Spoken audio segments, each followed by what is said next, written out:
Okay, so testing for continuity. This first example isn't really adding anything new to what we've done, but it is sort of just formalizing it. So just a reminder that our definition of continuity is if limit as x approaches c of f of x equals f of c, our function is continuous at c. And of course, you could expand that definition to say if it works for every c value we can imagine, every c in the real numbers, then our function is continuous over the real numbers. But that's sort of getting into stuff that we don't really need to talk about, at least not right now. But anyway, let's check on this piecewise function. Hopefully I gave myself enough space. I'm actually just going to move this down a little bit just in case I did not give myself enough space. And I'll fix that whatever I lost later. Okay. So before, when we did it, I had us check the limit as x approaches. We would be checking -2 first here from the left of f of x, and check to see if that equals the limit as x approaches -2 from the right of f of x. And then we would see what is f of -2 and check to see that. But with piecewise functions, they're kind of nice because we can actually cut out a lot of these, a lot of this sort of notation. Because if I know that I want these three things to be equal, well, let's just write it as what's happening. Let's start by just evaluating, and let's just see at -2, if we're coming from the left, we have 2. Let me actually put colors for these things. That might be clear. This is blue, this can be red, and this one can be green. If we check this limit, we get 2 times -2 minus 1, and we want to see if that equals, well, this is just -5. If that equals, and then again for our green thing, what we're going to check is we're going to see which of these is the or equal to symbol. And we have the or equal to here, so we're going to use this first line, this 2x minus 1, so we have 2, -2 minus 1, and well, clearly the blue and green are equal. So it's really just a question of do they equal the red, and 2 times -2 is -4, so we get -5 equals -5 equals -5, and boom, there we go. We said that all these three things are equal. So really we can say that it is continuous at -2. I'll write that out. This function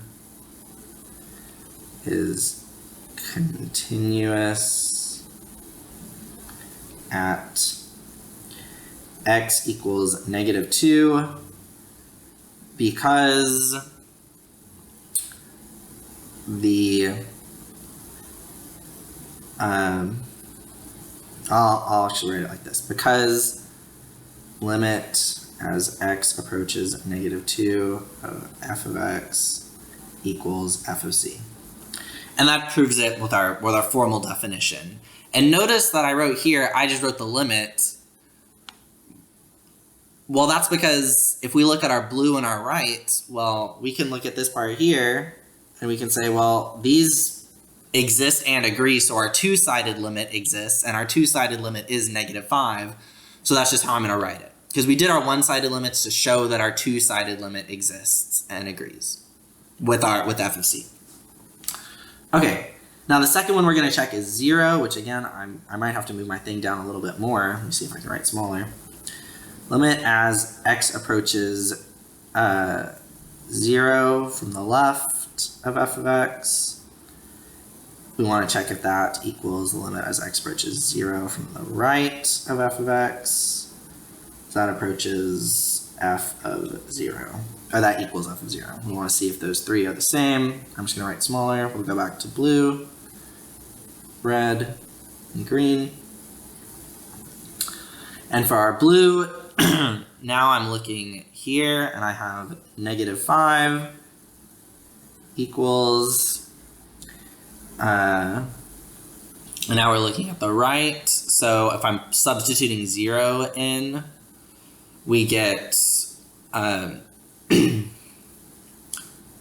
I'll actually write it. We get negative square root of 0 plus 9 minus 2 equals, and our value at 0 is going to be the same thing, negative 0 plus 9 minus 2.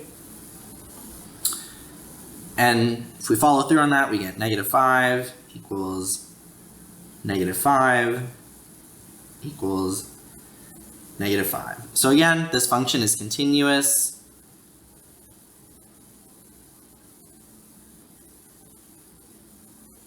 I don't want to do that. I need to move this down, but I don't have the space for it. Okay, let me see if I can do it.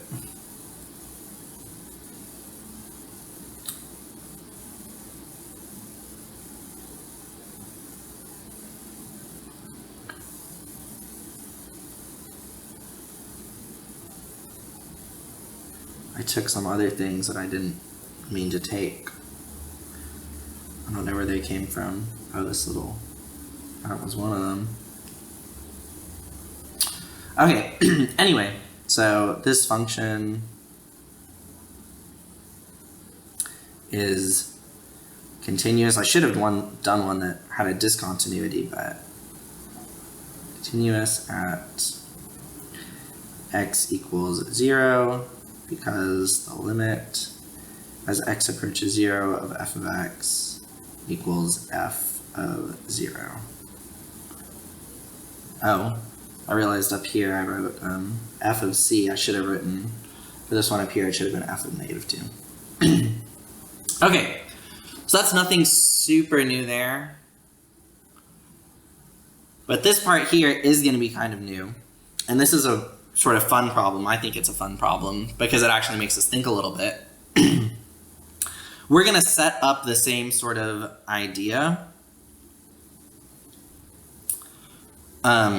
Looking at this g of x, I'm going to say I want my limit as x approaches, in this case we're looking at 1. X approaches 1 from the left of g of x equals the limit as x approaches 1 from the right of g of x equals g of 1.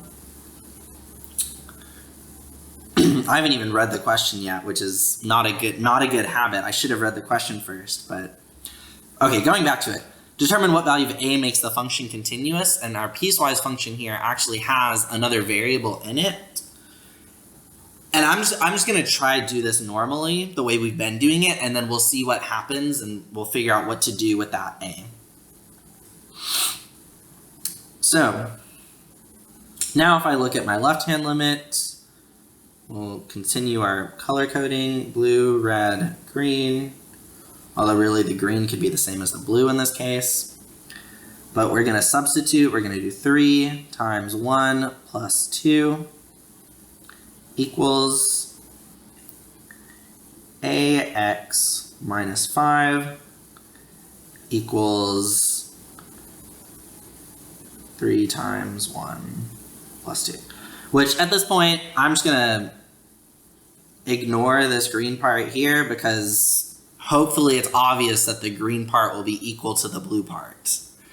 And the green part doesn't add any value. Like, we know that g of 1 is going to be the same thing as whatever I get for this left side limit.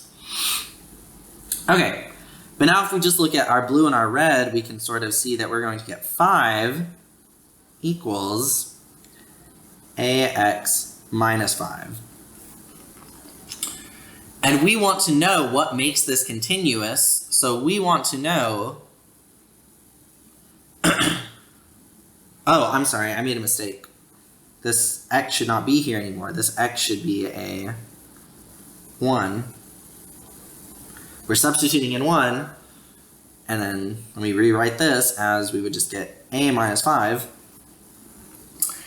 We want to know what value of a makes this continuous. So we want this equation to be true, and this goes back to our Algebra 1 skills, which I'm not even going to do this out the whole way, but plus 5, 10 equals a equals 10.